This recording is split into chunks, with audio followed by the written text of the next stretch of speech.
African Nations cup ফাইনালের 2 মাস পর পাল্টে গেল ফলাফল।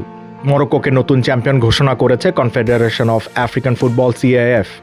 বাংলাদেশ সময় বুধবার ভোরে তারা এই সিদ্ধান্ত জানিয়েছে। মরক্কোর রাজধানী রাবাতে গত 18 জানুয়ারি অনুষ্ঠিত ফাইনালে সেনেগাল জিতেছিল 1-0 গোলে। ম্যাচের শেষ মুহূর্তে শুরু হয় নাটকীয়তা।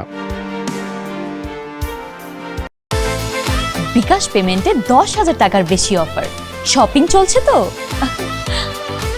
নির্ধারিত 90 মিনিট পেরিয়ে যোগ করার সময় গোল করেন সেনেগালের ইসমাইলিয়া সার।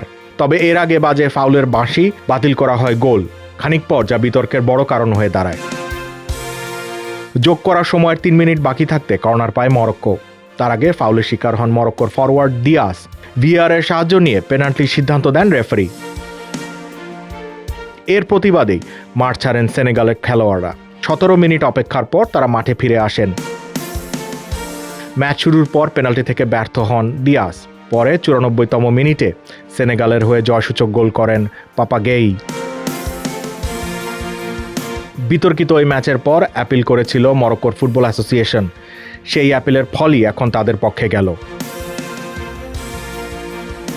CAF এর দেওয়া বিবৃতিতে বলা হয়েছে, সেনেগাল ফাইনাল ম্যাচ বর্জন করেছে এবং ম্যাচের ফল মরক্কোর পক্ষে 3-0 জয় হিসেবে গণ্য করা হবে। এতে নিজেদের ইতিহাসে দ্বিতীয়বার মহাদেশ সেরা স্বীকৃতি পেয়েছে মরক্কো। 1976 সালের পর যা প্রথম। আর দ্বিতীয় শিরোপা জিতেও হাতছাড়া হয়ে গেল সেনেগালের। 2021 সালের প্রথম আফকন চ্যাম্পিয়ন হয়েছিল তারা।